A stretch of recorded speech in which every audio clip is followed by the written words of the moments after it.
நமக்கு இன்றைக்கி சாப்பிட்ற சாப்பாட்டு கடிச்சது பிளேட்டில் அது பகவானுக்கு அர்ப்பணம் பண்ணாமல் இதுக்கு பின்னாடி இருக்கிற எத்தனோ பேர் சர்வே பவந்து சுகினஹ, எத்தனோ பேர் விவசாயதாரன்னு அந்த டிரான்ஸ்போர்ட் லாரிக்காரன்னு, அப்புறம் அந்த கடையை வச்சு ஹோல்சேல் ஷாப்பு, ரிட்டைல் ஷாப்பு, அதுக்கப்புறம் அங்கேருந்து எப்படி நம்ம வீட்டுக்கு வரத்துள்ள நடுவில் எத்தனை பேர் அதுக்காக உடைச்சாங்க, சிரமப்பட்டாங்க.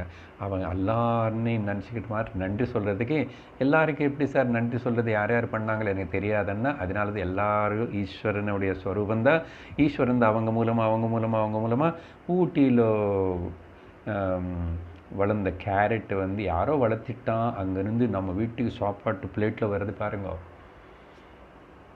அதுக்கு அப்படி நன்றி சொல்லி ப்ரேயர் சொல்லி சாப்பிடலன்னா நீ திருட்டுத்தனம் பண்ணுற, திருட்டி சாப்பிட்ட சாப்பாட்டை